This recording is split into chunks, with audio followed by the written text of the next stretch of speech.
I'd like to welcome you to my house. So come on in. It's a lovely 1956 ranch. Lovely seafoam and cantaloupe trim. Isn't it adorable? Basically, moving here from New York, wanted something with nice, simple, clean lines, well constructed, that we knew we were really the caretakers until the next people took it over.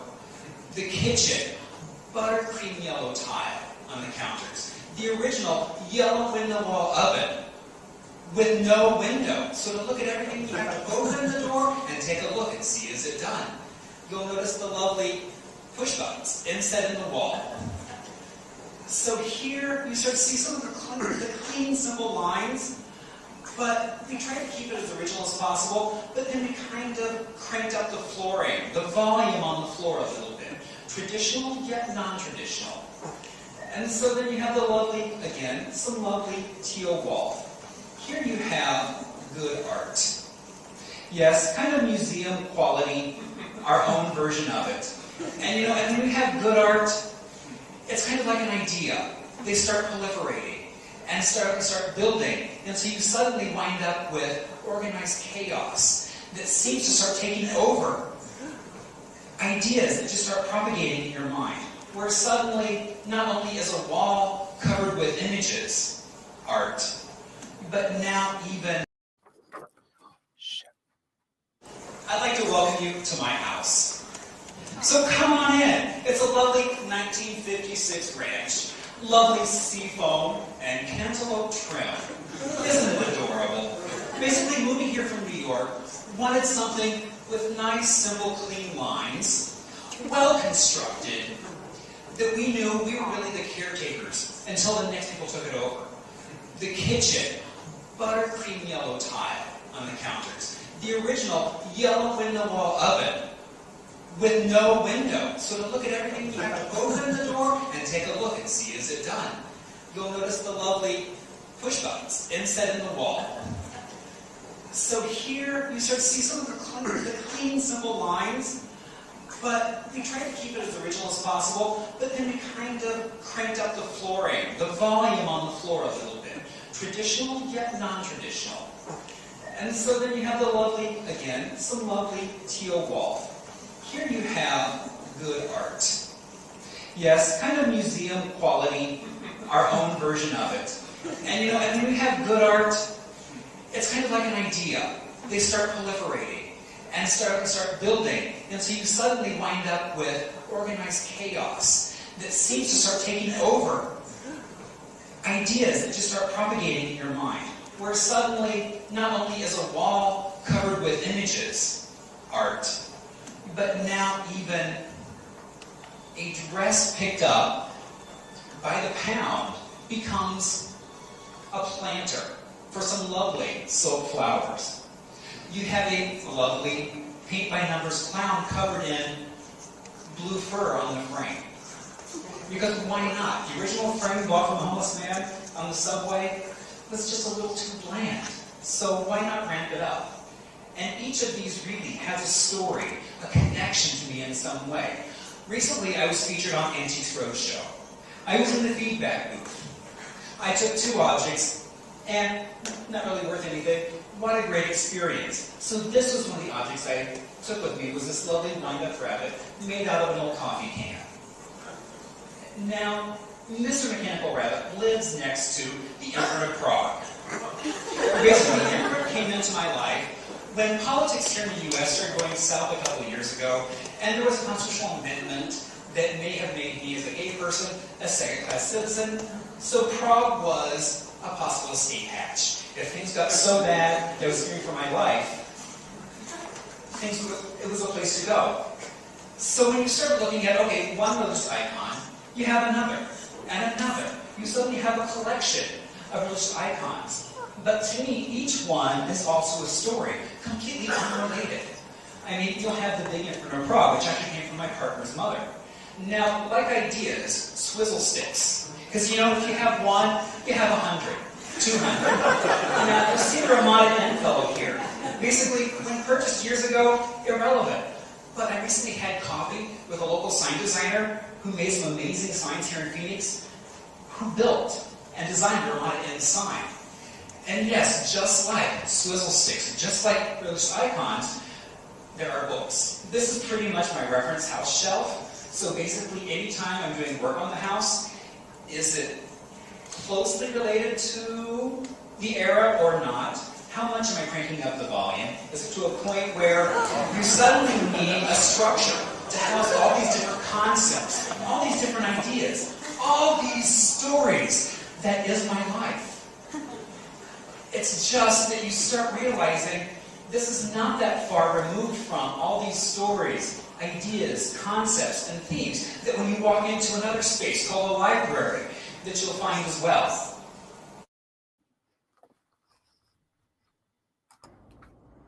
Hello, my name is Hannah Barrett. I am the Senior Program Assistant for the AARP Arizona State Office. Welcome to today's Arizona Hip Historian Virtual Happy Hour Tour.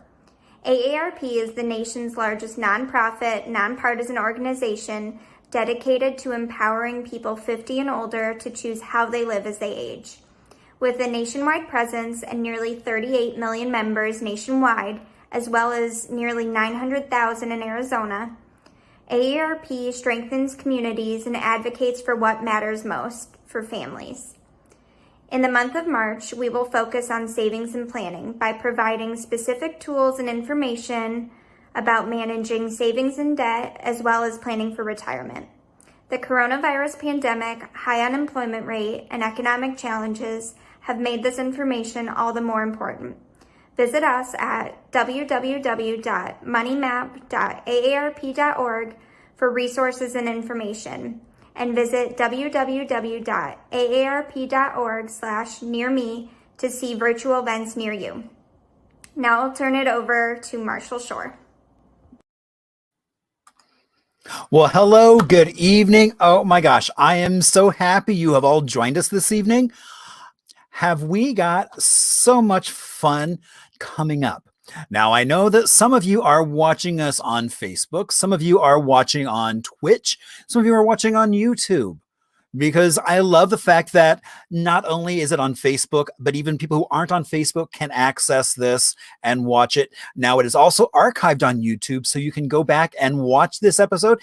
In case you have to dash out, you can start right up where you were or watch prior episodes, because, you know, we're coming up almost on that year mark of I started this in March of last year because I'm so used to sharing stories with people and having them share with me, and that just wasn't happening. So started this whole process to kind of continue that sharing of stories. Now, also, you know, today is a special day because it's Marching Music Day. So hopefully when we're done here, you'll all crank up some John Philip Sousa. It is also Grammar Day. So, you know, hopefully I don't make too many mistakes in my grammar, as well as National Pound Cake Day. I think I will pass on that because COVID, I've already been collecting some pounds and don't want to enjoy some cake as well. So what can you expect tonight? You know, we always have some trivia. We also have Little Arizona, talking about a small town in Arizona, as well as some music history. We also have show and tell, which is something from our archives. Well, my archives. You can kind of get a hint of the theme of tonight's show. I mean, as you see, this is actually my living room behind me. And as well as we have a special guest, and we'll talk more about that in just a moment. Now, if this is your first time here, you might be wondering, who is that man on my screen and why is he there and how did he get there? Well, you know, I moved here 21 years ago to Arizona from Brooklyn, where I was working in this lovely Carnegie building. And, you know, it was a little too cold, a little too snowy, a little too gray slushy, and decided it was time for an adventure. And so I traded that actually for a library in South Phoenix. That was the Harmon Library. That was actually the first branch library for the City of Phoenix Libraries. They had a great mural that had involved kids creating from the community. That library has now been demolished and is now part of the park, but there is a fancy new library to take its place. So there is still that community has access to all kinds of great information if we weren't in this moment. Now, that library, or also the park, was actually donated by Mr. Harmon, who was a wealthy real estate guy out of New York. And he also commissioned several artists to highlight Black scientists, Black musicians, artists, and some of these are actually hanging in Smithsonian museums right now. He also donated land across the country to become parks. And so in order to get here, had to load everything into a U-Haul. And so found this lovely collection of somebody's U-Haul toys. And so, all kinds of things to be collected, as we'll find out in a little bit. Now, when I moved here 21 years ago, moved into this house, which 1956 ranch. Originally, it was so many tones of beige. I'm happy to say now it is just 2, seafoam and cantaloupe. It's pretty much a time capsule. That's what my kitchen looks like today. All that buttercream yellow, tile, appliances, the original hardware on the cabinets, everything. And so we try to keep the house really as a time capsule, really to kind of in that mid 50s to really the end of the atomic age. So kind of the early 60s as well, 64, 65. Now, as soon as I got here from New York, all I kept hearing about how there was no history here. But I knew that wasn't true because every time I went somewhere, I came face to face with so many amazing people, places, and stories. And then there's that post-war boom that I think in so many ways made the Arizona that we all know and love, people, those folks who either had trained here, stationed here, or passed through on their way to somewhere else. After the war, they were moving here in huge numbers, and in some cases looking for houses just like mine. Now, I'm also known as the hip historian, and you might wonder, how does one get a name like the hip historian? Well, every year on February 14th, we have a celebration for Arizona, Statehood Day. And back in 2012, we were celebrating 100 years of statehood. And so they did things across the state, including in front of the Capitol. And they gave me 15 minutes to talk about anything I wanted. And I chose to talk about something called Mask of the Yola Moon. Now, at its height, it had about 5,000 plus high school and college students performing and making sure the show ran. It was touted right there with Mardi Gras as something that everybody in the country should go and see. And I was lucky enough to find 3 dresses in a box. So I had 3 friends don those dresses, parade around stage as we played music from the Mask of the Yellow Moon, as well as talked about just what a rite of passage it was for so many people. And, I've been doing for almost the last decade a variety of tours and lectures.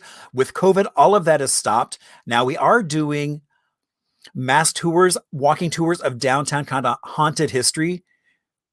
And so the next one that we have available is March 10th. Now, my co-host Deb and I, we both wear masks with microphones under those, so that way people can still hear us as well as staying socially distanced. If you'd like to reach out, some of you may notice that on Facebook as well as on YouTube, there is a chat session. And so you can go on there and chat and interact with other folks who are watching the show as well. Now, I will ask if you're watching on Facebook, if you would be so kind to click the share button. So that way all your friends can see how amazing Arizona history really is and how many cool stories there are from this state. Now we're getting ready for show and tell. So I could just point to almost anything on that shelf back there, but I'm going to actually talk about, this is a 1970 phone book from Winslow.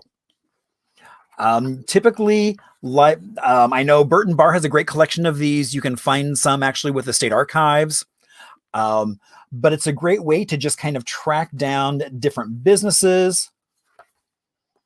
You can look things up by address and just kind of see what was going on in different neighborhoods. So that's always a lot of fun. So I think that may be one of the few phone books I have because they're really hard to find. And because it is indeed a happy hour, it would not be a happy hour without some sort of libation. And so I'm happy enough to be working with PJ Vader Barron over at the Hotel Valley Ho.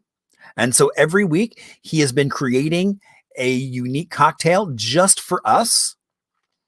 Some of them have actually made their way onto the menu at the hotel.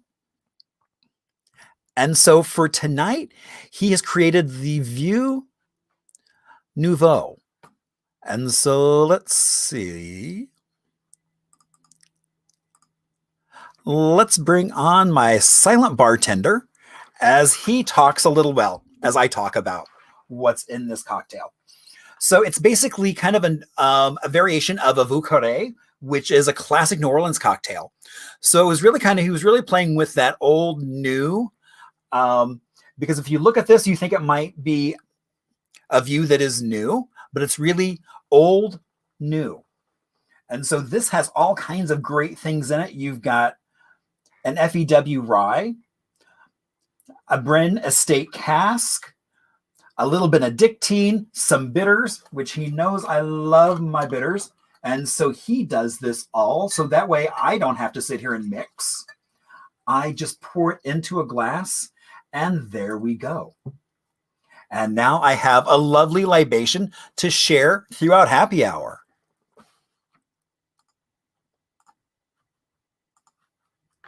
So cheers.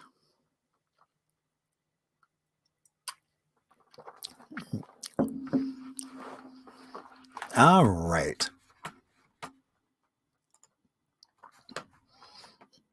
So you can see, actually, he really went overboard. I mean, it was so funny. When I got there, he was actually taking and doing this like shoelace of an orange peel just for decoration on the glass, which was such a nice little touch. And so through the miracle of modern technology, sometimes not so modern technology, I am excited to bring on my friend Neal Lester, who is a professor at ASU, as well as is the founder of Project Humanities, which we're going to talk a little bit about later on, as well as some other fun stuff. Hello, hello, hello. Well, good evening, and how are you doing? I am splendid. Thanks for asking. Glad to be here tonight. Indeed. Yes. So excited to have you on. And so I do want to show, let's see, Project Humanities. Okay. Now, I know we're going to talk about that a little bit later on, but the logo does come to play in one of the questions. So I at least want people to see the logo. Yep. And I have pictures also that I'll hold up in case when that question comes up. Yes. Oh, very good. Yes. All right. So now when we do trivia a little differently than some other places, that it's not about just what you know and just going through the trivia. We actually will go through when we're done, we'll go through the questions and answers.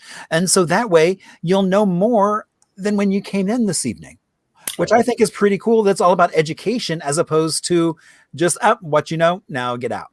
I like that. Very smart. Thank you. So, and actually the whole idea of trivia comes up a little bit later in the music history. So, okay. So now for trivia, you can keep track of things either in the chat session. You can, my friend Will sent me a little note, a photo of him keeping track on his leg with a Sharpie. So you can do whatever you like. We are not passing any judgment here. And so let's get ready for some cool trivia. All right. Question 1. ASU Project Humanities brings together individuals and communities to do 3 things. Now, what are those 3 things? A, talk, listen, and connect. B, eat, drink, and be merry. Or C, eat, pray, and love. Now, all 3 of those are very good answers, but only one of them is for Project Humanities. So, oh my gosh, we have Ryan in the house. All right. Nice. We're getting all kinds of folks. All right. So question 2, Project Humanities is celebrating what anniversary this year in 2021? Is it A, 6 months, B, first year, or is it C, its 10th anniversary? And even Doreen is joining us this evening. Hello, hello. I know that Hey, name. Doreen. I look so forward to getting a chance to see her out and about. Oh my gosh. I've seen so many faces. She is everywhere too, especially. And I love that she's doing so much virtually. I mean, she's like zipping all over the globe. All over the globe. And telling people about it too. So I like the fact that she's not just like doing it and then hiding under a bush. She's sharing and posting and letting people know that she's doing great stuff. So thank you, Doreen. Right. That's like, hey, I'm doing this, I'm doing that. And I'm like, man. Yeah. Putting me to shame. I'm like, I'm not doing reminding us what we're missing. Well, exactly. Thank you for coming to our event recently, Doreen. All right. Question 3. ASU Project Humanities host an annual Hacks for Humanity Hackathon for social good. What is a hackathon? And for some reason we have numbers here. Nope. All right. An opportunity to break numbers to letters. We can do that. I'm just wondering, I think the answers may actually be alphabetical, so we'll see. All right. So 1 or A, depending on how you take a look at it. Okay. An opportunity to break into others' privacy settings to wreak havoc. Oh my gosh. That does not sound like social good at all. Well, it depends on which side of good you're on. True.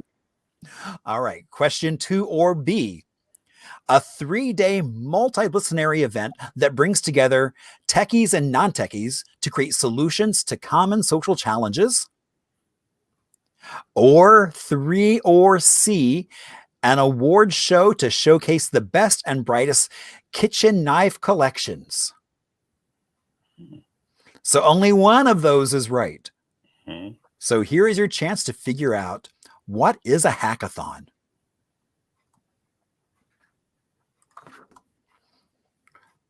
And somehow we missed. Oh, there we go. I hit too fast. All right. ASU Project Humanities is A, a university course at ASU. B, a special volunteer opportunity for building homes in underserved communities.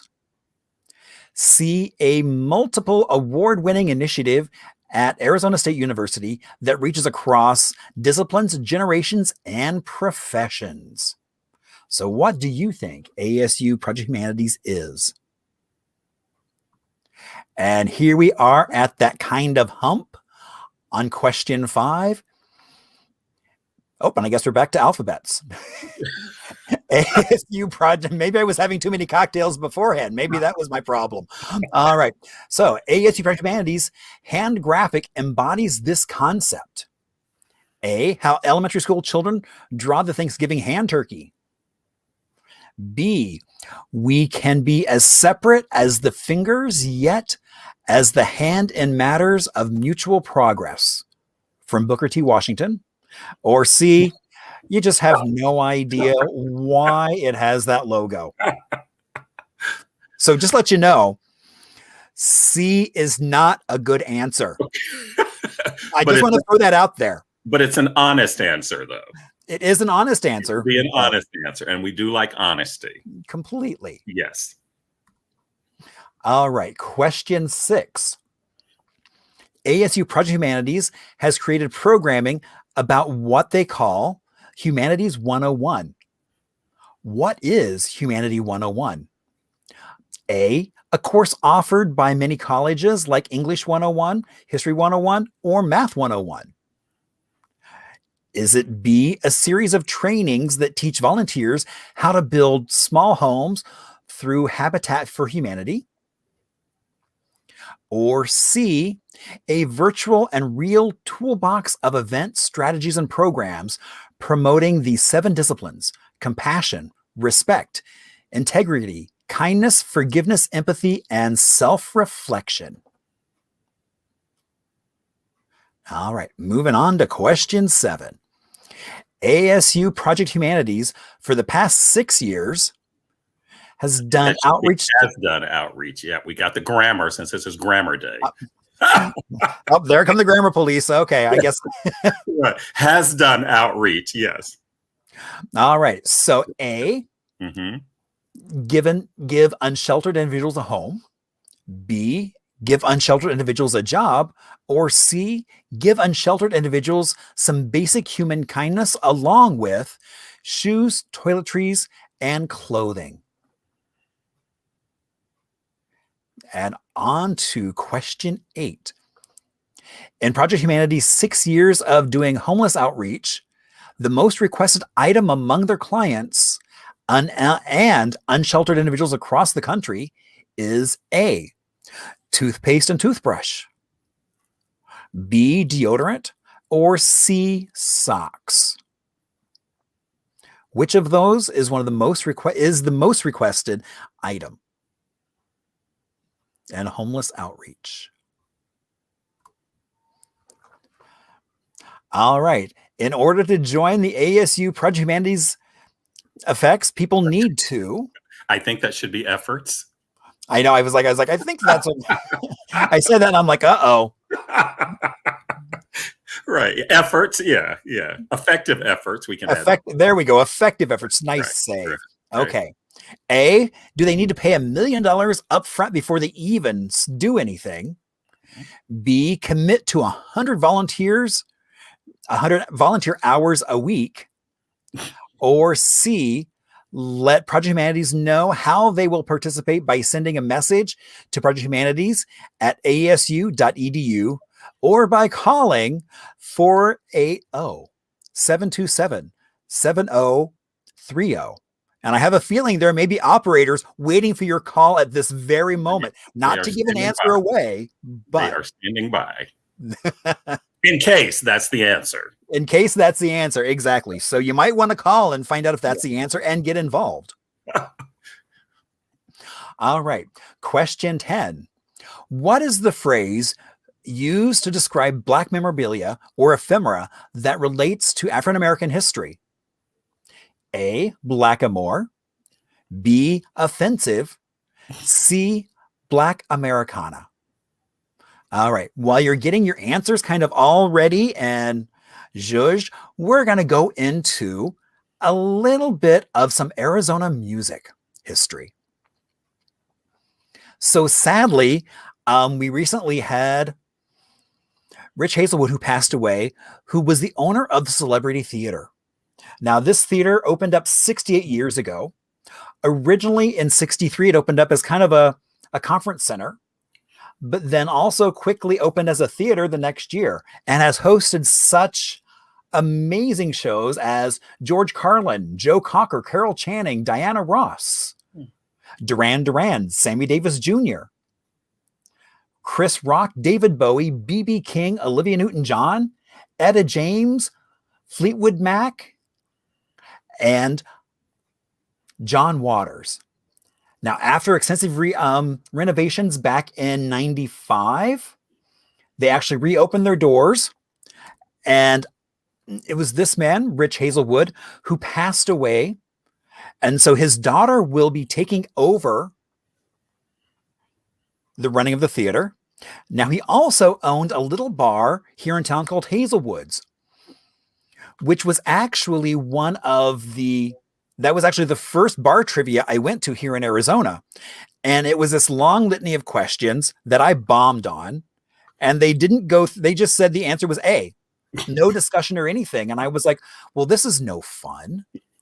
And so I realized that once I did trivia, I was going to put my own spin on it and actually share those stories, because that was more important to me was, well, why is that the answer? If I don't know that's the answer, explain it to me.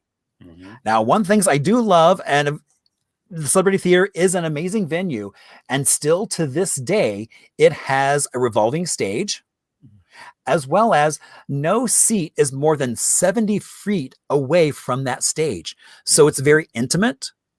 And so you really feel like they're performing just for you. All right. So who's ready for some answers? And Ryan is just kind of starting to list a litany of folks who he has seen performing there. There's been so many folks that have performed there. It's a great space. I didn't realize that John Waters is, well, I guess is that the John Waters who's the television and film director and everything else. So yes, yeah. But he's also a performer, or well, he did. He took to the stage and read some of his editorials from his book and things like that. Okay. Excellent. I like that idea that it doesn't always have to be music. It can be other ways of performing on that stage. Right. Yes. Yeah. So I mean, it was a variety of things, and I love me some John Waters. Yes. Yes. That may come into play later on in our discussion, so we shall see. Yes. All right. All right. So if you're ready for some answers, all right. ASU Project Humanities brings together individuals for what? A, talk, listen, and connect. Or we say a shorthand for that is TLC. You want a little TLC.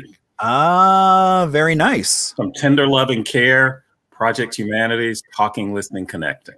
And we think that there's so many ways in which talking, listening, connecting is undervalued and unappreciated. But when there's a crisis or something that challenges us, then we somehow value it then. And we want to value it all the time and bring people together to do stuff.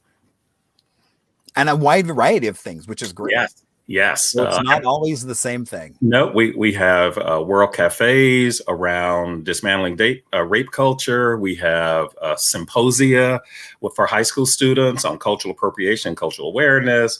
We do film screenings and discussions. We just had one that Doreen was at last week called Mr. Soul, a partnership with PBS. So if we have no shortage of creative ideas, and I want to add that we don't just expect people to come from the outside to the campus. We go out into the communities around us. So we will do things in church spaces that have nothing to do with church or religion. We'll do things in art spaces. We do things in museums. Shout out to Tempe History Museum for hosting pre-COVID our film screenings. We go to libraries. So anywhere there are people, we will go. We're waiting to get into barbershops and beauty shops. Oh, yes. Fun. Yes. And actually, during COVID, that might actually be doable because of the number of folks. That's true. Well, we're still very timid about wanting to compromise any integrity of anybody's health, and that I'll speak to a little bit later when we talk about our homeless outreach. All right. Yes. So, question 2: Project Humanities is celebrating what anniversary this year?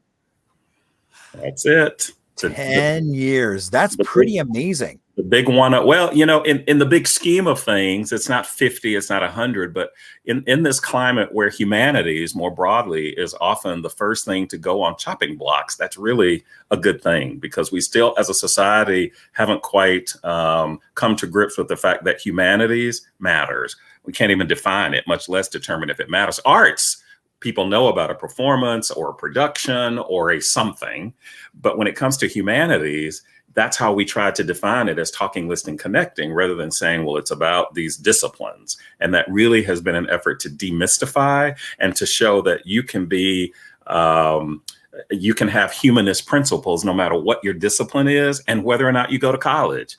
You can be a decent human being. So it's not about what it means to be human, but it means how are we human? And even as I say that, I've learned that talking about humans is also part of privilege, because humans are also animals, but yet we have all kinds of privileges that quote and unquote animals don't have. So that's a whole different conversation we can have. But that's the kind of conversations that we try to have critically that challenge us as the planners, but also we hope those who come to our events and programs. So how did Project Humanities start? Well, the short version is that I served as Dean of Humanities. And it was a time not unlike this one, where there's an economic downturn and people start looking at what can be cut, what's not essential. And humanities was perceived as not essential by lots of colleges, especially around, subjects like philosophy and subjects like languages. And so this was an effort on the part of ASU to say, well, we're not going to go with that. we are going to make humanities more robust. And I chose the public humanities strategy, which is to take humanities to the people and bring the people to humanities, so that we are talking and demystifying it and doing it and then naming it. And 10 years later, we are here doing stuff that I could have never imagined 10 years ago. Started off as a week of programming, then it went to a semester, and then it went to 9 months. And now we do things even during the summer. Even during the pandemic, we started a podcast club. So it's been wonderful to be on this ride and to imagine what the next 5-10 years might be. Even with the pandemic, we've been able to do some things we could have never imagined, as have many people. But right. With us, yes.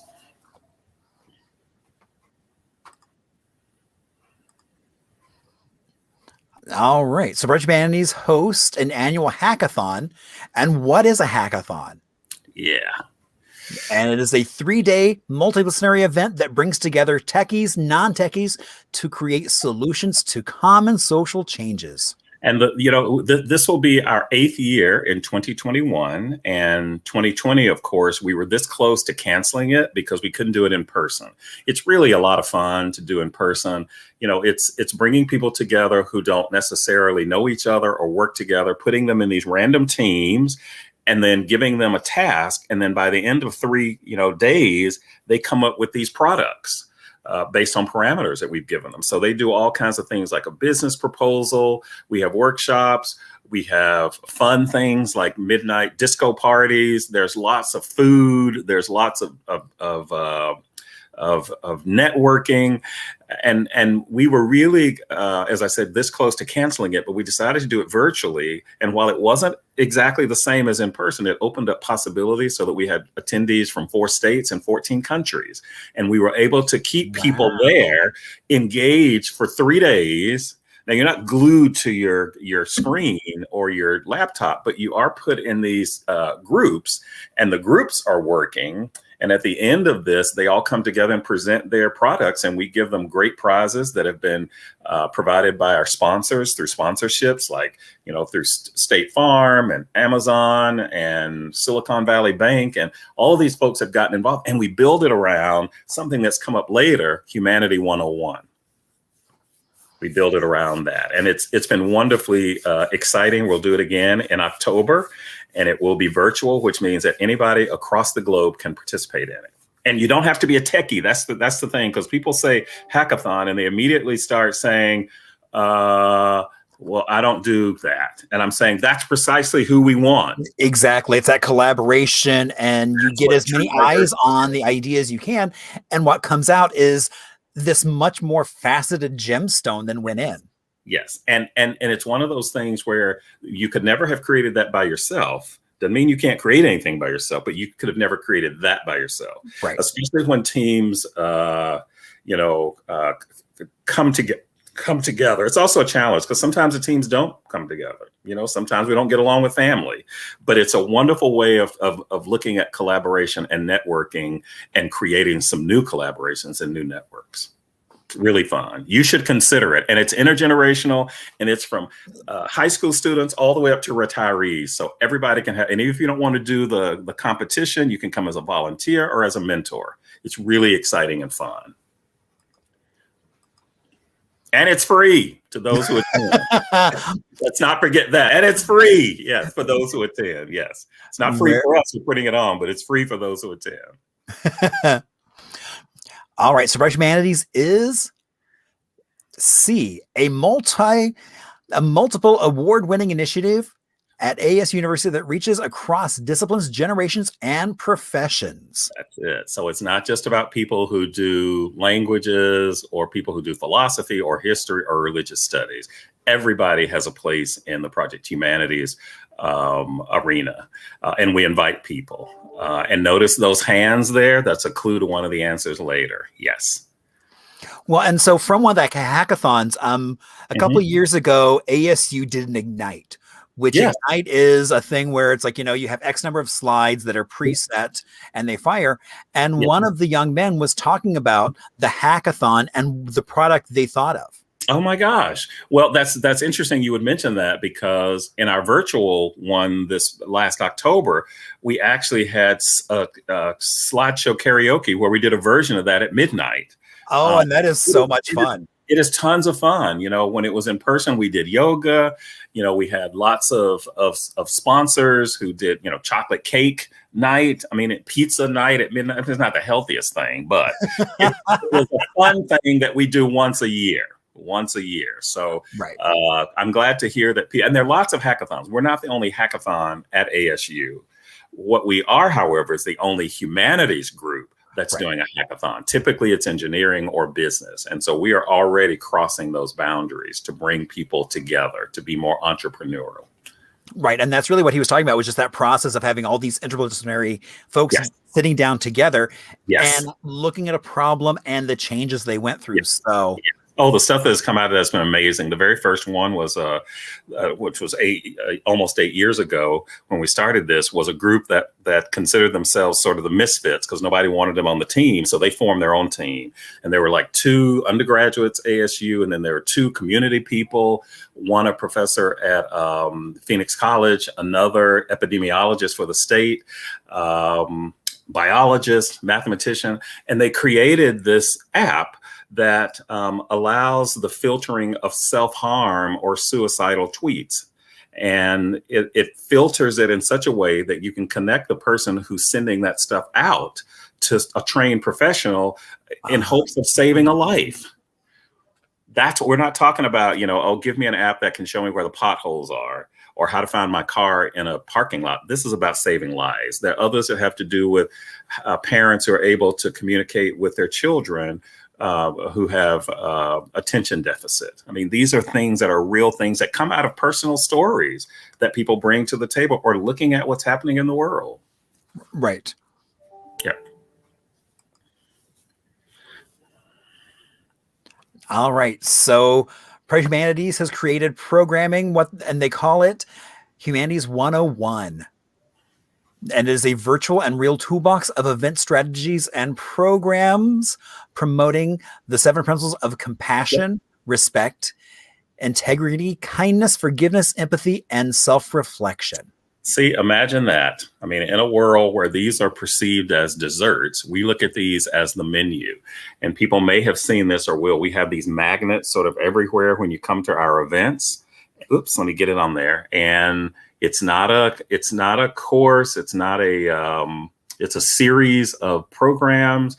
And I also want to remind people that this is not faith-based, because sometimes we look at these and people think, oh, this must be some religion. You're trying to convert me. That is not what we're doing. What we're trying to do is to offer people the possibility of having faith in humanity and the possible goodness that counters some of the headlines that we see.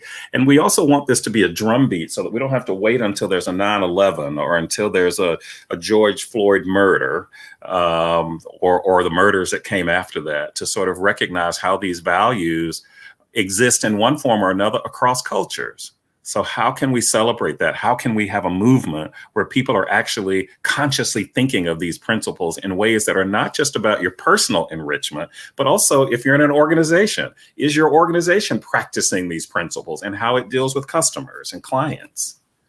And getting rid of that othering. That's it. And even our homeless outreach, we call that Humanity 101 in action.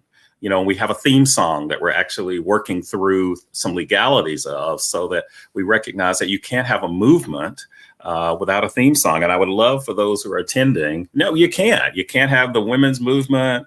You can't have the feminist movement. You can't have the environmental. There's a song out there, civil rights movement. So we have one too. And we're working through some legalities, but there's an opportunity for everybody to sign this, Marshall.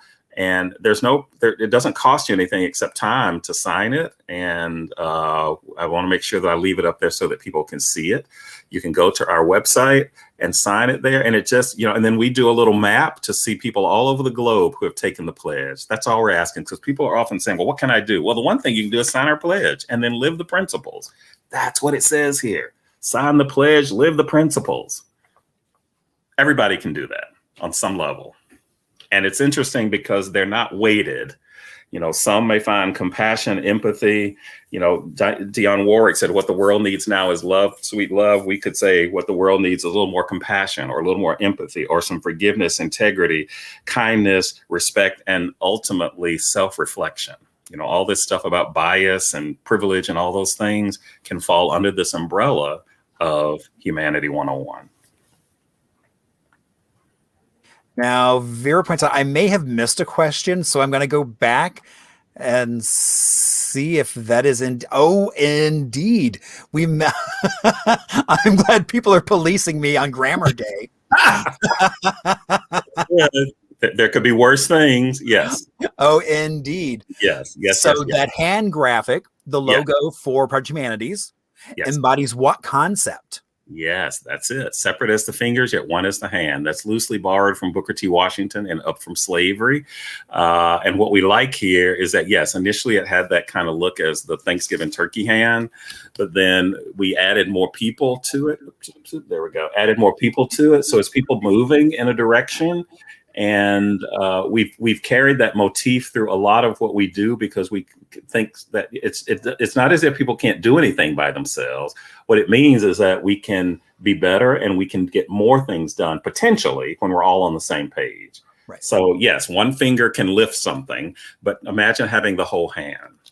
So that's what it means. Separate as the fingers, yet one as the hand. And the operative word is we can be. It doesn't say we have to be. It says we can be. All right. So for the past 6 years, Project Humanities has done outreach to downtown communities with the goal of giving unsheltered individuals some basic human kindness, along with shoes, toiletries, and clothing. Yep.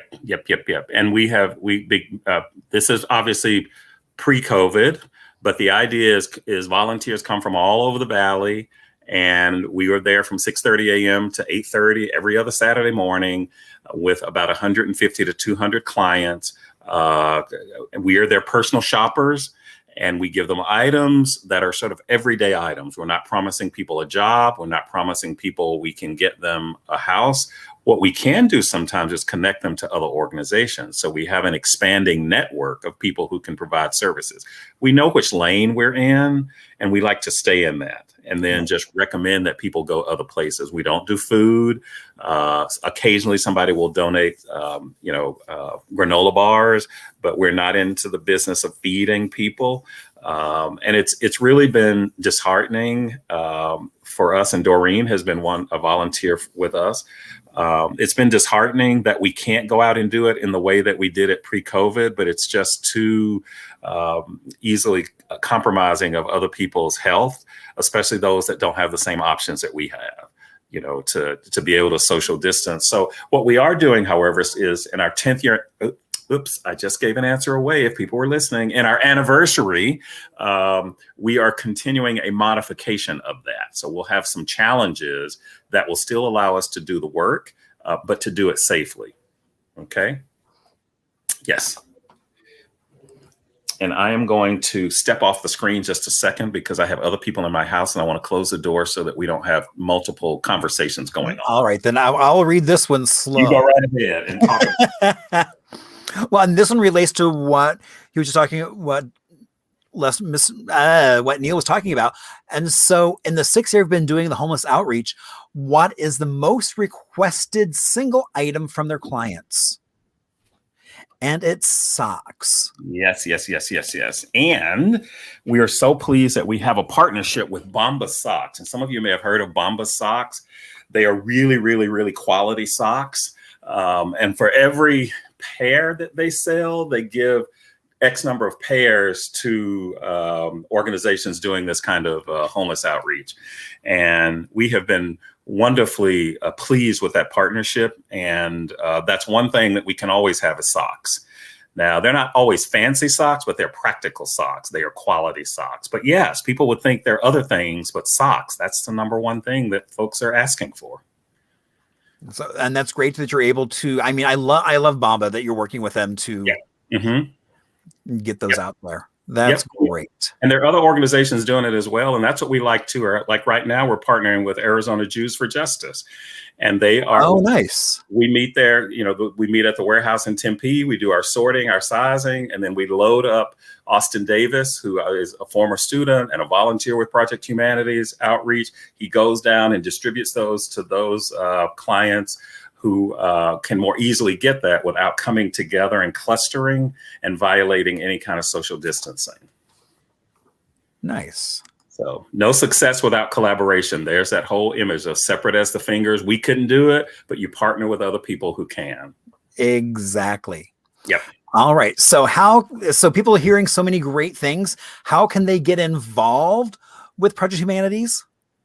Well, And it's indeed by either sending an email off to Project Humanities at asu.edu or giving a call to all those operators standing by, just waiting for your phone call. That's right. And the first thing you'll have to do is find a rotary phone, because that's Right. It's so funny. Actually, I had a first grade teacher reach out to me and say, do you have one of those? She's like, I would love to show my students one of those, because they don't believe there was ever this thing that didn't have buttons that you had to press like that on it. Yeah.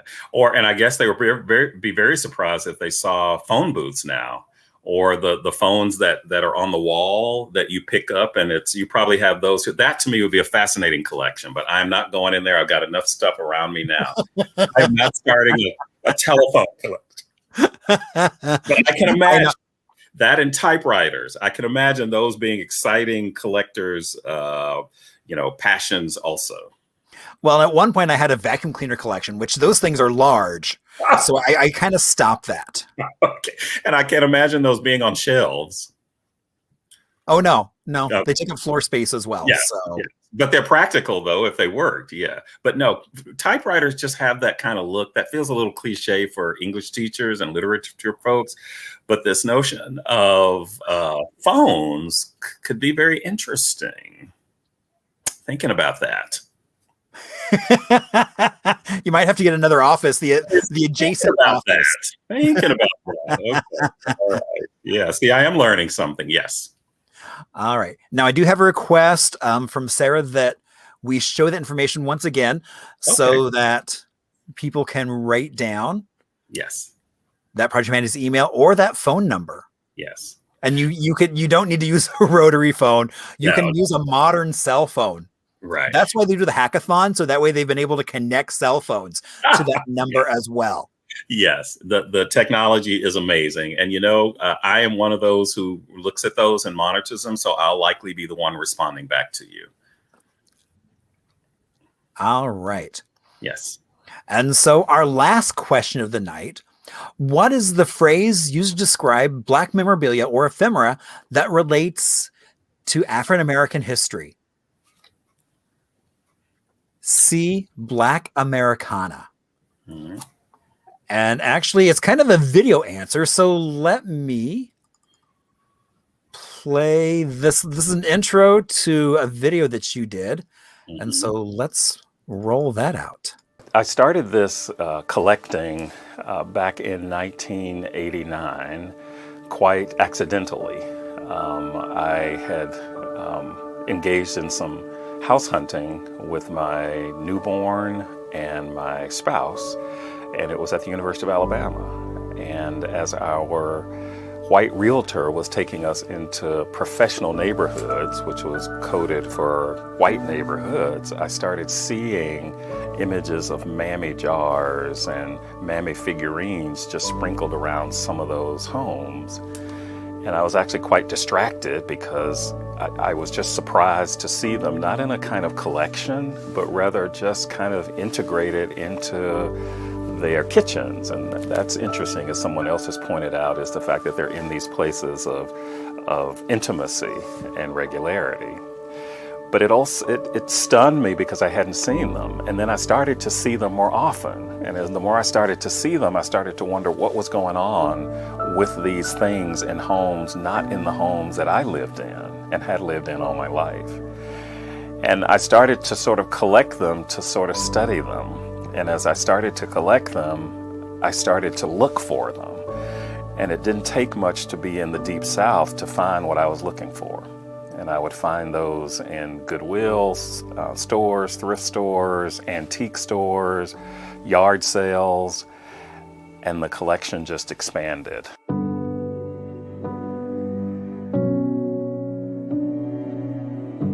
I started looking first at the most grotesque stuff, and then just started seeing anything that was brown. Now, this was at the same time that I was teaching African American literature.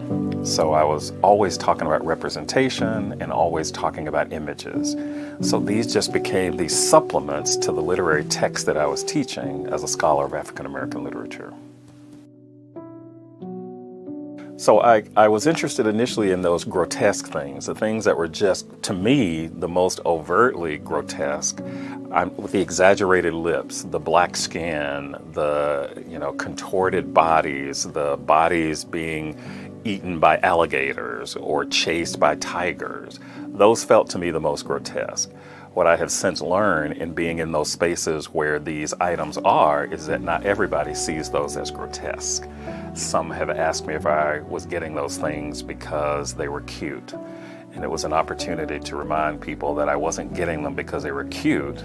In many ways, I was getting them because I was so horrified by them that I wanted to study and remember them, and to sort of bring them into a space where those who encountered them could also remember and sometimes be introduced to the horror of those stereotypes and caricatures that still live in people's minds today. So, and I know we're going to have a little bit more of a conversation about that, but I know several people have been chatting about how this is the first time they've got all the questions right. Oh my gosh. So, I hope these are fans. Kudos to all of you. Thank you. That means that you know something about us and you can go out and help tell our stories now. That's the caveat. Now that you know, I want you to help us tell our story. Because there's a lot that we can say, but you know people that we don't know and go into spaces that we don't go into. So please, please, please share our stories. We're doing good work, I think. Well, and and really at the start of COVID, I know I was posting just random shots of my house of like what you see behind me, the shelving. Mm-hmm. And you threw out the question to me, said, "Hey, do you happen to have any un-PC items?" Mm-hmm. And I was like, I sure do. And so we had this great conversation about that. Right. And so that's kind of what kind of was the whole energy behind tonight, was exploring that, as well as getting people to be more aware of Project Humanities and kind of its mission. And I'm grateful to you. I don't think I would said PC though. I probably used another language around that. That's right. Okay, right. That's your paraphrasing. Yes. I was interested that you're also a collector. I know you collect stories, but I also know that you collect these things, and we've done some comparisons, and I sent you pictures, and the next thing I know, you were sending me pictures, and I'm looking over your head now saying, why don't I know what that piece is? Add to mine. Is it a dancing piece? Is it a wind-up piece? What kind of piece is that? Yes. Right. Some of them have motion, some of them don't. So yeah. Well, that's what's interesting to me, is that mine is really about all the senses. So it's not just something that you would experience if you went to a book, for example. That's the metaphor that I've come to understand why I collect what I do, is that it's a book. You walk into this office space and you're walking inside the book. You can turn around and leave, but that's very different from picking up a book and then closing the book. Okay. And you sometimes just look at the cover of the book. We get that cliche, judging a book by its cover, or you look at the spine, but there's nothing that necessarily engages you in the way of walking, in the same way as walking into a book. So that's how I like to think of it. Well, and so I recently dug up. So when I was a small one, my great-great-grandmother would read this book to me. You found it. I did. And so, and it was so surprising. I mean, I don't remember anything of the story. I remember her sitting on her knee as she read to me. Basically, it's about a little girl who with her dad is going to town on a horse and buggy. And it was like, and my grandmother didn't drive. So we would walk into town every day to the grocery store and get like one or two items and then make our way back. And that was our daily adventure. Okay. And so I have a feeling it was just more talking about that. But what's interesting is because of she's got that hair with then the colored string in it. And it's because she was getting ready to go to town. And so they put the colored string. And, these birds decided they wanted some pretty nest. Oh, gosh. And so she was happening to be sleeping. Now. And and the birds then came and stole the string. But they gave her a bandana to wrap around her head, and all was good with the world. Okay, but did she then become the forerunner of Mammy then and Aunt Jemima? So the very last image. Okay. Yes. And so what else was interesting was that Dad gave her 7 suckers, 1 for each color. Right. So it's so easy for that to go sideways, because what you're doing is essentially she's becoming part of this Mammy, legacy there. It's that construction that somebody else came up with that was not necessarily construction by Black people. The story sounded fine when you were reading it or describing it, but it also reminded me of Little Black Sambo, which is, that popular story about another little Black kid who's a tiger is threatening to eat him. This is a puzzle, puzzle with like 4 different pieces so that little kids can learn how to work with shapes and spaces. And it's funny because I just ordered this and the person says, "Thank you for purchasing my Little Black Sambo puzzle. I remember as a child not liking the part in the story where the tigers ran around the tree and turned to butter. It was sad. I also wondered how a little boy could eat 169 pancakes. Certainly I couldn't eat that much. Such childhood memories from the 1940s. Hope you enjoy it. It is a great day. Take care."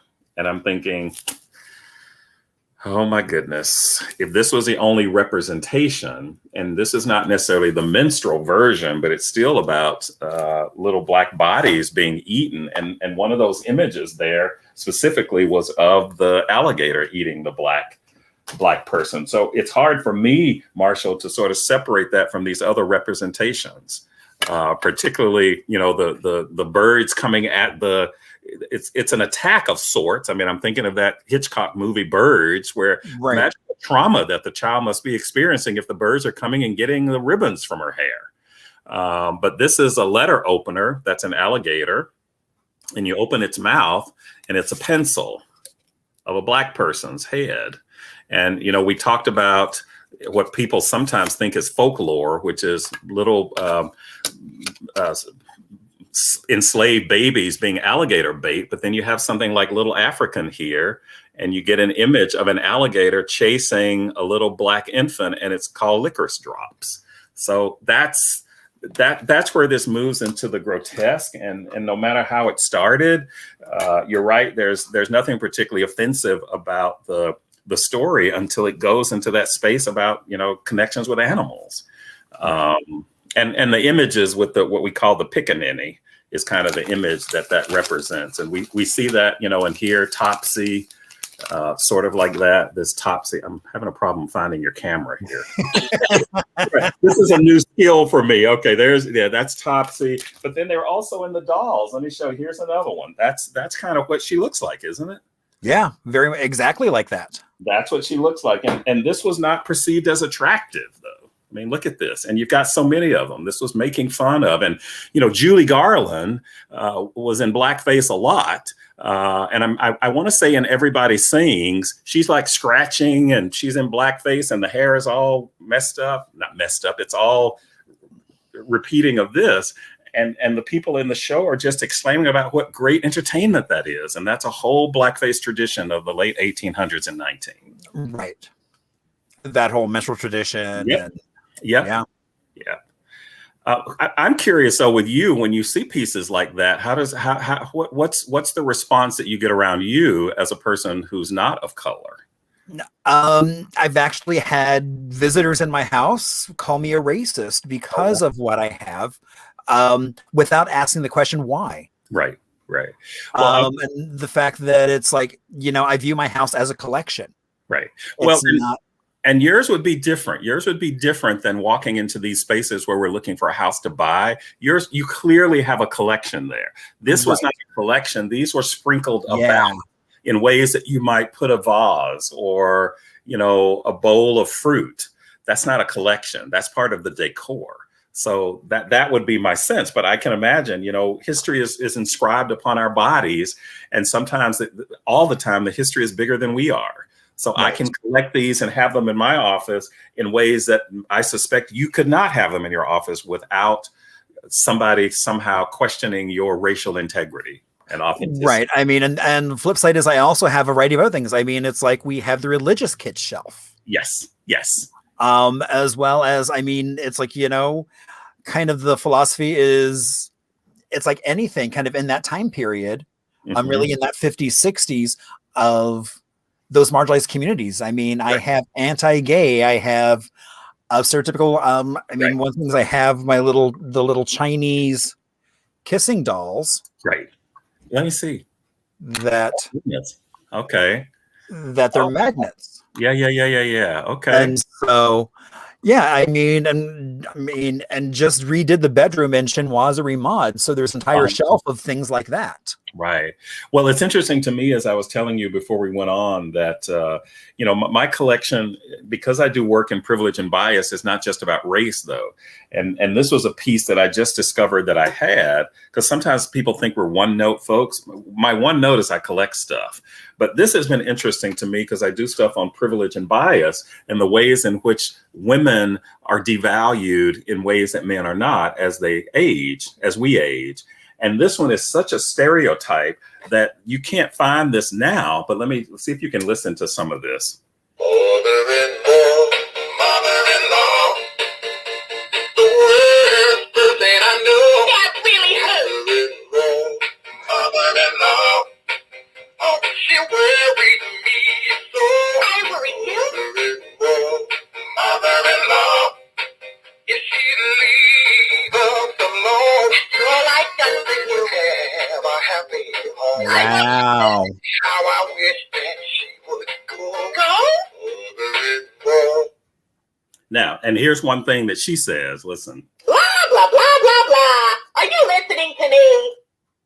And it just goes on and on and on. And, it's interesting when I talk about aging, because then I remind people that, this is not just racialized, but back here is, during Halloween, we start talking about women again as witches, and we have nothing comparable to this in terms of men around Halloween. And look at the exaggerated features and look how we talk about women in terms of what they look like and how they're valued. And look how scary it becomes.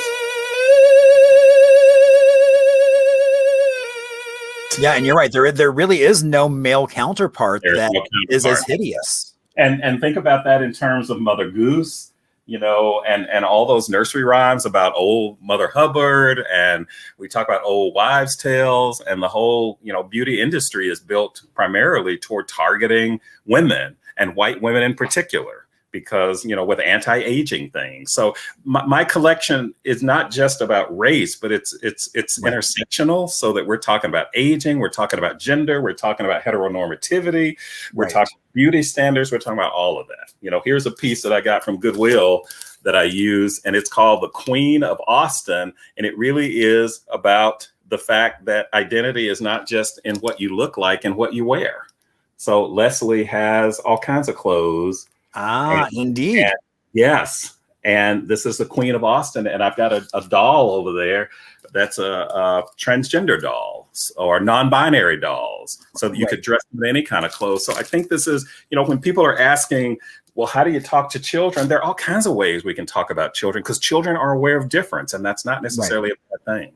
I mean, like when Mattel came out with Becky, who was the first Barbie in a wheelchair.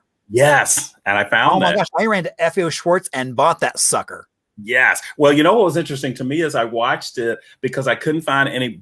Becky was white, correct? She was. Yes. Right. I could never find any black dolls in wheelchairs. Thus, the one I found here. So I had a brown doll and I found this little wheelchair, and she fit perfectly in the wheelchair. So that's my own creation here.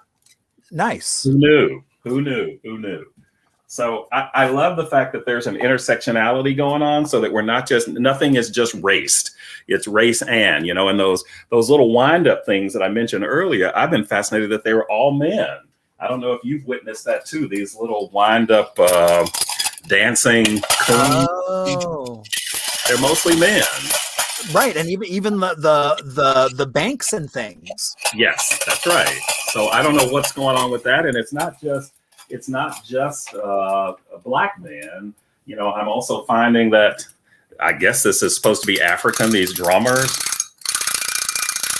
But look how exaggerated they are. Look at this is kind of an image that was Barack Obama early on in when people were really unhappy and talking about him being from Africa, but they're American Indian dolls and toys. I mean, look at this one.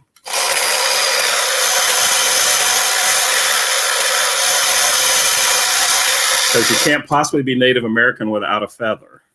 So of course not. There are all these ways in which these dolls tell these stories that are adult politics. And that's what's fascinating to me, which is why I'm always finding something new and something that enhances what I thought I knew. And I'm like, oh my gosh, I never realized that. Well, and then like this is probably the most recent collection. The thing that is in my collection is a pattern for doll clothes, but yes. I love the fact that they actually had different skin tones represented. Yes. So, or finding clothing patterns where there were different races in the artwork. Well, I love the heteronormativity part of that too. Oh, of course, right. And I actually looked up, and it's supposed to be a brother and sister. Well, yeah, that's what they say. So do they say about Jack and Jill, but we know better. And we, why can't you have two boys and two girls there? And then there could be all kinds of possibilities, because there's a whole, industry around Valentine's Day and weddings where you've got little kids sort of emulating these heteronormative ways of living. They're dressed in costumes of, bride and groom. In weddings, traditional weddings, we have flower girls and we have, ring bearers who are typically boys. That heteronormativity permeates everything.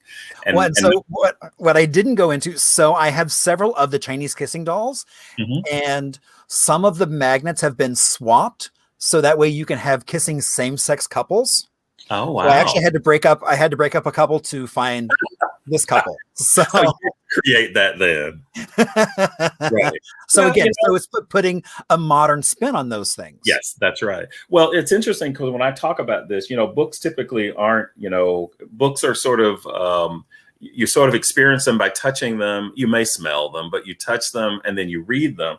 But what I love about my collection also is it's allowed me to kind of explore these other senses. Like here's something that's a gollywog perfume. And gollywogs are from the UK, but the fact that this was a perfume strikes me as very odd. And it's in this cute little perfume box here. And the scent is still there. Oh, wow. Not to mention the fact that you could taste this through the Darky toothpaste. This is from China. So a lot of this is from, as you know, from travels. But yeah, that came straight out of the minstrel tradition there. Right. Al Jolson and the blackface. And we changed it from Darky to Darley. But what's really fascinating to me is it was everywhere. This is a little sewing kit. And the little sewing kit has, and I'm not going to say that, but I want you to see it. Oh my gosh. Yes. That's a sewing kit? This is thread. Well, it's thread. Wow. Yes. So, and what fascinates me about this is that the children were not exempt from it. They were part of this adult politic. And, so when white people typically are saying, when should we talk to our kids about race? That is coming from a place of privilege where you haven't already had to talk to them about it. If we look at this, Tamir Rice was a child. Mike Brown was a child. Trayvon Martin was a child. So there's a way in which brown and black people don't have the option of not talking to their kids. In fact, now the talk has become about what to do to stay safe. Not about the birds and the bees and pregnancy, but about how to stay safe, which is comparable to what young girls might get as they mature. is be careful so that you don't get sexually violated, instead of teaching little boys typically not to violate, not to rape. I know this is getting way into this is the stuff that Project Humanities talks about. You know, Right. we've got a program coming up on religion and rape culture, or something on menstrual equity, because we go into those spaces that people are living in, and not just sort of, trying to censor. And we don't do it for the sake of spectacle. We do it because we're really trying to understand. Right, exactly. And that's one of the things I love about humanities. It really is a conversation. Yes, we're going to be talking about toxic positivity coming up at the end of the month. I hope people will come out and see what I'm calling the negativity of positivity. Putting a cherry on a pile of poop does not make it any less poop. Okay, so come out. It's March 25th. It's a Thursday. Oops. Maybe it's not the Thursday that you're doing your thing, but it's a Thursday. Okay. Well, no, okay. So there's a question. So then, if as these are virtual, are they recorded? They are recorded. They are recorded. Okay, so if it's on a Thursday, I can't go, but Yes. that means I can sit back and watch it. Yes, Because I'm always amazed by it, especially like that whole idea of the toxic positivity, Yes. and how the moment you say that, people are like, "What? How can Right. positivity be toxic?" That's exactly what was asked, and we're going to show you how. It's really not that complicated, especially during the Not pandemic. at all. And there's so much about that that religion participates in. Mental health gets bombarded with that. People who are depression are told to just snap out of it. And I'm really thinking of how people deal with death in that way. I was just talking to my spouse. We lost her parents within the last year. And, people would somehow feel comforting when they say, well, they're in a better place. Well, people don't know that, and then, they're looking down and smiling on you. And we were both like, well, I don't know that I want them always looking down on me when I'm doing some things. Okay. Right. So Yeah, if you think about that, sometimes I don't want to, that feels a little creepy that people are that somebody's watching me, Well, and I think especially in this moment of COVID, where it's like people are told, it's like, well, don't feel like that. Just pull yourselves up by your bootstraps and move on. And it's like, well, some days that's not an option. Well, and I'll take that into another direction and say, well, that presumes that I have boots with straps. It presumes that I have boots. It presumes that I, first of all, can hear your instruction, and nobody has ever done that. Not anybody who has ever had any level of success has done that alone.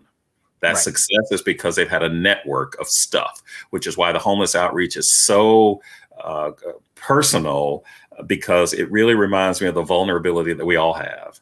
You Right. can have something one day and not have it the next, and it may have absolutely nothing to do with anything that you've done. It could be a natural disaster. It could be losing a support system, and it has nothing to do with how hard you've worked or what a good person you are. Yeah. So that's why the collection and the stories, you as the consummate storyteller, every one of these pieces on some level has a story.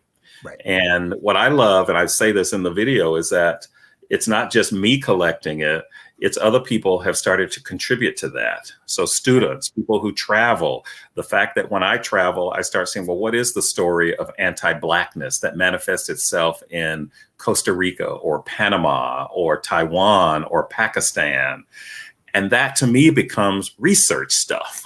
And how do we somehow not talk about white supremacy in this case without talking about all these systems that are in place, whether it's sexism, homophobia, ableism, classism, all of those things can be traced from my perspective to the same root there of what Audre Lorde calls that mythical norm, that is white and thin and male and heterosexual and financially stable and typically Christian, and everything else is othered.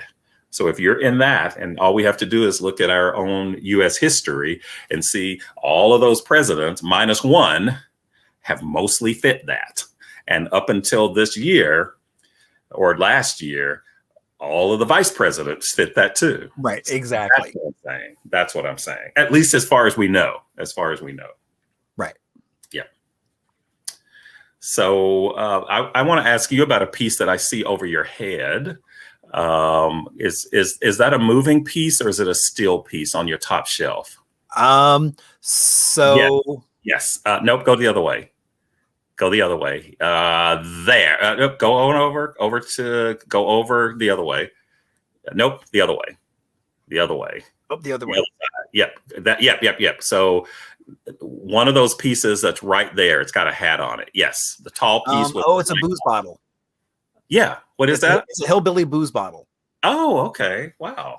So again, it's like that othering. It's like, well, here's the hillbilly. And of course, it was probably full of whiskey or moonshine or something else. And so his hat pops off. Okay. Yeah. I mean, I have a whole collection. It's like I have a set of basically Katsina dolls that are booze bottles. Oh, wow. Nice. Now, were those from travels or just from? Actually started picking them up in Arizona. It was just, I was like, what a slap.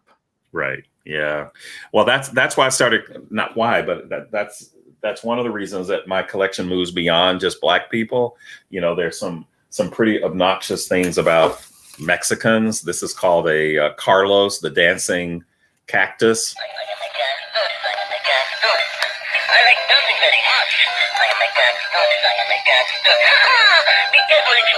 Yeah, be careful if you touch. And I'll add one other thing.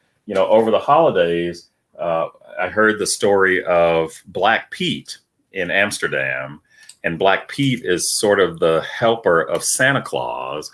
And as you know, there are lots of folks in Amsterdam who are fighting against people who are resisting the Black Pete. And so I managed to get a Black Pete doll, and the Black Pete doll, which is right up here, is not very different from the other Black dolls that we see here, which is the gollywog. Wow. There's the wolves. So this is what I'm saying when people start saying you're just looking for stuff. We're not looking for stuff. We're looking at it's there. Already there. Right. It's already there. And it's just that, oh my gosh. And it's global. It's global. It's not just here. So, it does make people uncomfortable. As you said, but that's not a bad thing to be uncomfortable. Well, I hope it makes people think, and sometimes, right. I mean, that's the whole goal.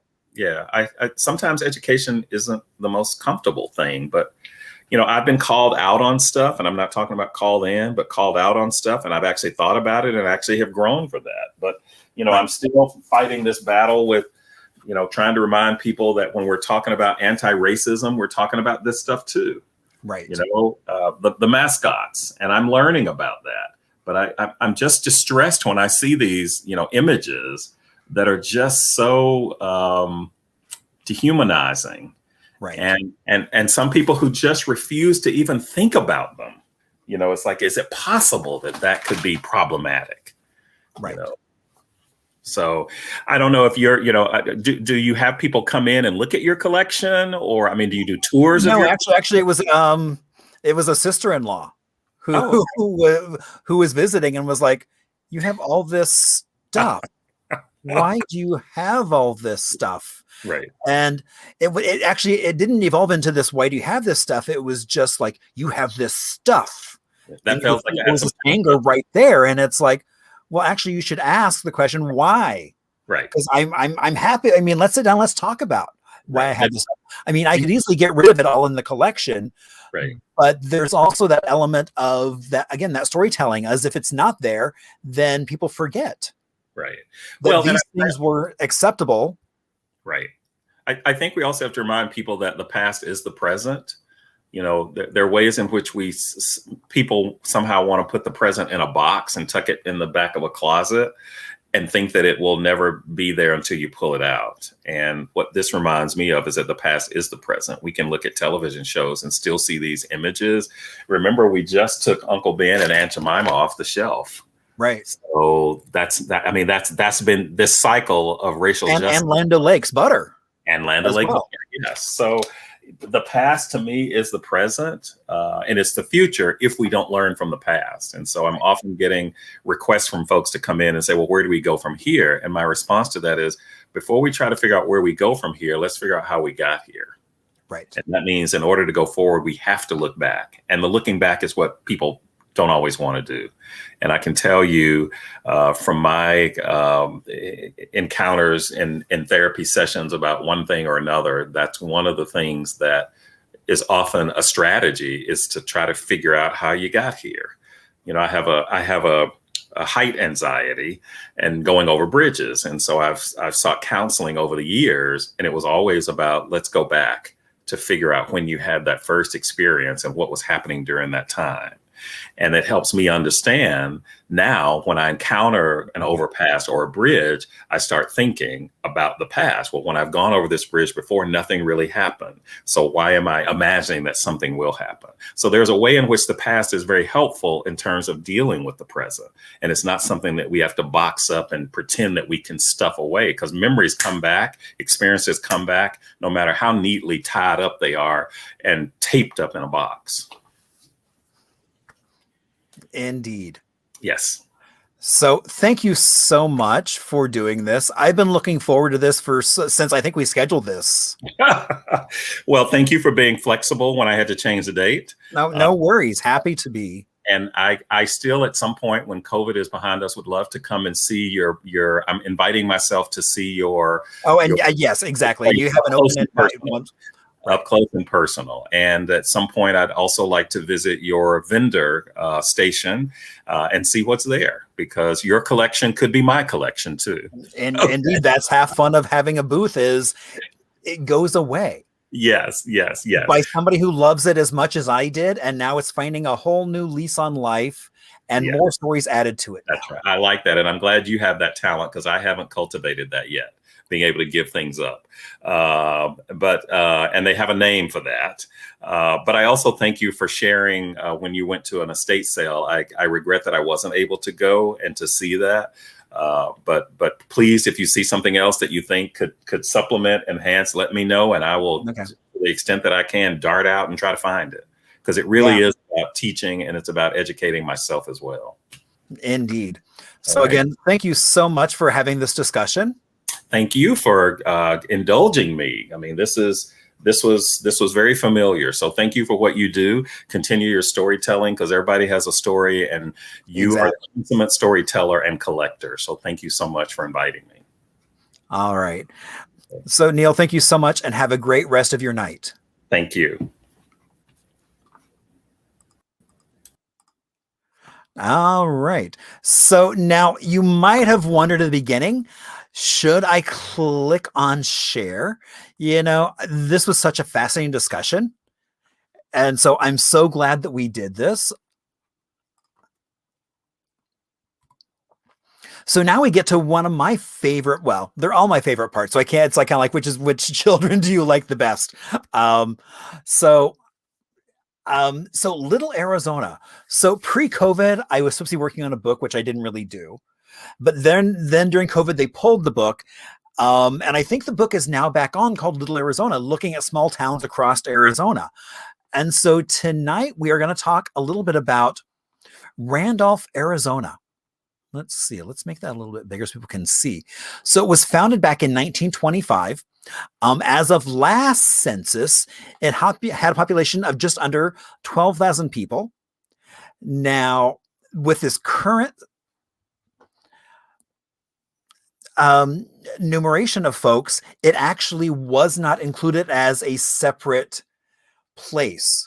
So, it's like through doing this, my list of places to go from here are just booming. So Randolph, Arizona is in Pinal County and is historically a Black populated town.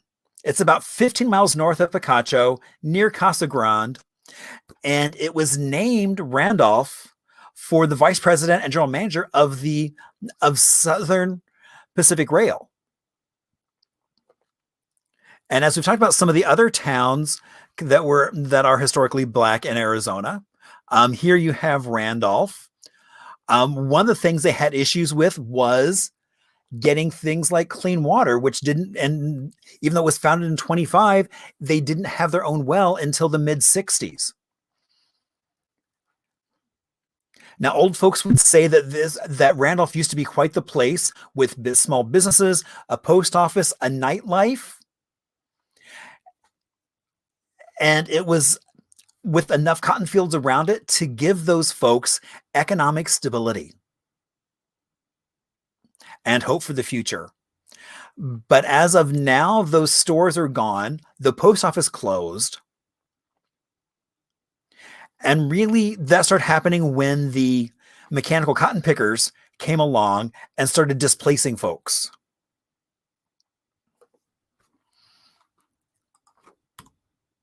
And so I really want to get to Randolph and see what that town looks like today. One of the things I love is that, like in so many small towns across Arizona, you have cattle guards, and Randolph is not any exception. And so you'll be driving down the street at night, and suddenly in the middle of the road is a cow that is quite happy to be there. They also do have they had their first time last year, they had a Juneteenth celebration. I don't know if I haven't seen anything that they're planning that again this year, but I will definitely keep an eye out for that. So next week we have my friend Taz, who is a ASU trained architect and has been doing a lot of historic preservation, has been now has her own architecture firm. So we're going to be talking about architecture across Arizona. So that's going to be a really fun chat as well. Now, don't forget, if you have any questions, comments, things like that, please reach out. You can do that via Facebook. You can do that email, or even Instagram. There's all kinds of ways. Why, in fact, actually, just the other night, someone sent me a note asking about roller derby in the 60s. And so, of course, my first reach out was to the current kind of derby dames. And I actually did find in the 60s, there was roller derby here in the Valley. On Saturday, I will be hanging out at the Lyceum Park there on 7th Avenue. We'll be doing a pop-up market from 7 to 12. We'll all be wearing masks. I will be having t-shirts, as well as I just got some really cool things. Like I just got these. Oh, and actually, I have one out of the package so so you don't see and it's the same color as my background. So yeah, so there's a little Arizona History Happy Hour sticker, as well as, what did I do with it? I even have, and I may even have with me, some masks that are Arizona History Happy Hour. So I look forward to come by, chat, and let's spend some time. It is 7th Avenue, and it's just above the Melrose Curve on the west side of the street.